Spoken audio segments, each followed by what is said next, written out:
Sigurado ka bang kailangan mong ipadala ang letter of understanding ng mag-isa? Ay! Huwag na mag-type. Gumamit ng sign language.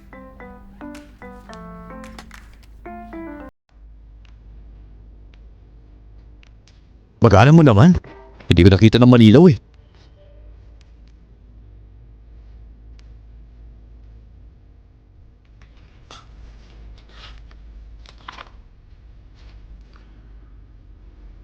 Ito ay bahay ko.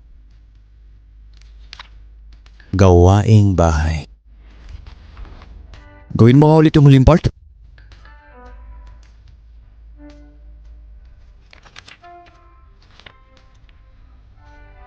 Ayoko ng gulo. Oo, naiintindihan ko. Sabi mo, usapin pamilya to at ayoko nga balahin ka. Tama. Sige, tuloy ka na.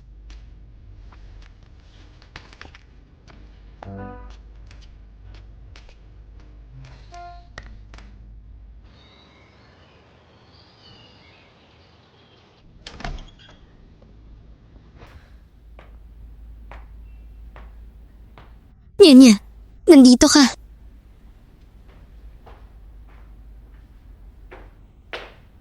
Umupo ka. Gusto mo ba nang iinom? Bakit nandito pa rin siya sa bahay? Kaka-divorce lang namin. Wala siyang mapupuntahan. Dito muna siya. Ang divorce certificate at personal testament na hinihingi mo, ito na. Ibigay mo yung kailangan ko. Ang gusto ko, umalis si Jiang Wanli sa pamilya natin. At hindi yan mangyayari dahil sa divorce certificate lang. Yan. 10 taon na ako sa bahay na to. Alam ko nakagawa ako ng mali. Hindi naman ako kabit ng bahay na to Gusto ko lang naman na matutuloy yan Sige na. Kailangan ng papa mo na mag-aalaga sa kanya. Halata naman nagpapaawa ka lang ngayon. Sunyan, huwag ka naman ganyan. Magpatawad ka rin minsan. Yan.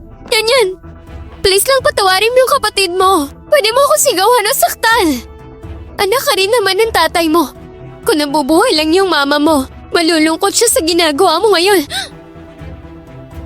Jiang Wanli, anong karapatan mong banggitin ng nanay ko? Bakit wala ba akong karapatan? Wala ka ng paki sa pagkamatay ng nanay ko. Yung pagkamatay ng nanay mo, konsensya niya na yun. Sarili niyang kagustuhan ang pagtalo niya sa building na yun. Kung bibigay mo lang yung letter of understanding, ibigay mo na lang kasi. Huwag kang manginsulto. Pasensya na. Kung pumasok ka agad ako nang hindi malang kumakatok. Mukhang busy kayong lahat dito ngayon Sinabi ni boss na dalhin ko siya sa inyo. Jilan. Mr. Su.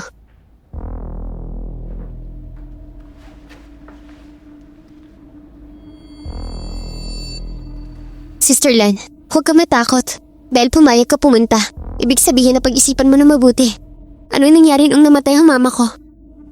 Noon, dumating ako para sadyang maglingkod kay Mrs. Su. Si Mrs. Su ay may matinding depresyon. Araw-araw umiinom siya ng gamot sa oras. Sa simula, inalagaan ko siya ng mabuti. Labis din ang tiwala niya sa akin. Kaalaunan. Ano sumunod?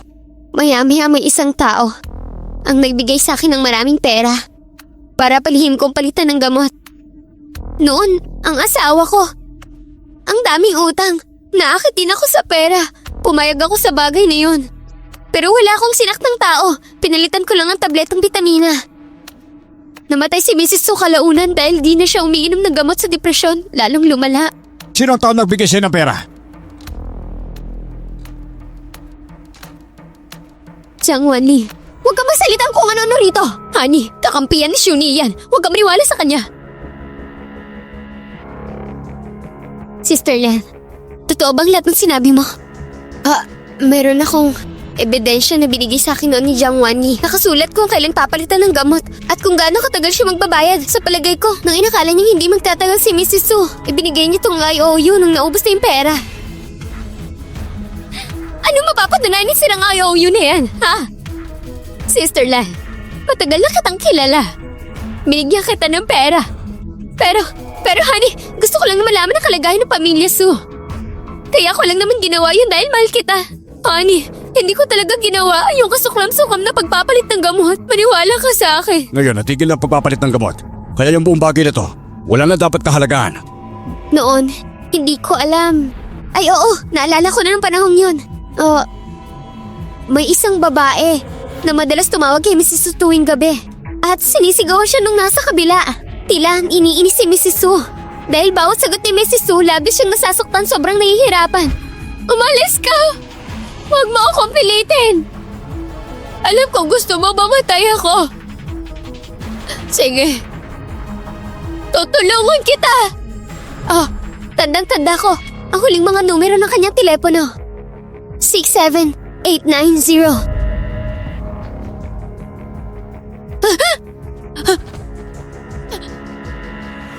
67890. Ilang beses ko lang siyang tinawagan. Hindi ko inaasahan na hindi na siya nakapag-isip ng maayos. Honey, talaga namang hindi ko kakayanin. Ang salansyang pag-iinis sa pasyente na may depresyon na umantong sa kamatayan, maaaring ituring na sa inyong pagpatay na dapat panagutan sa batas. Honey, tulungan mo ako. Honey, makiusap, tulungan mo ako. Nakipag-divorce na ako.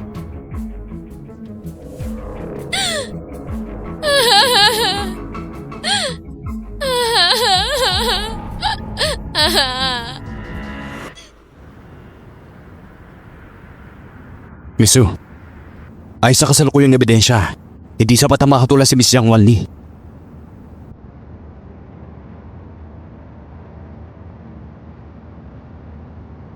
Hinto mo. Bakit po? Basta hinto ka.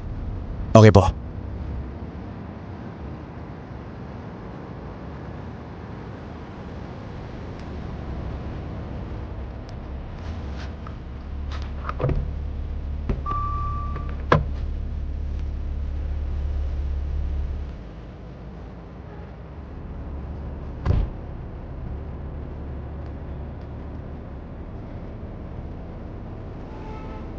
Ano pa nangyayari, Miss Su?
Nasaan si Sonia?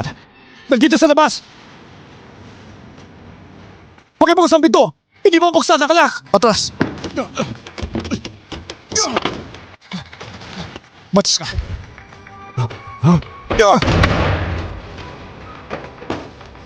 Sunian! Anong ginagawa mo? Sunian! Huwag kang gagawa ng kabaliwan!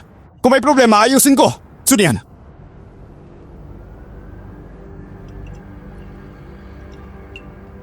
Sunian!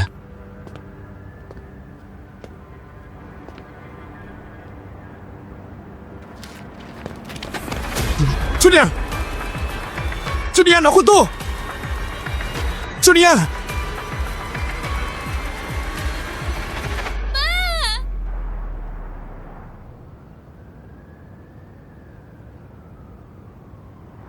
Sunian! Baba na tayo. Baba ka na.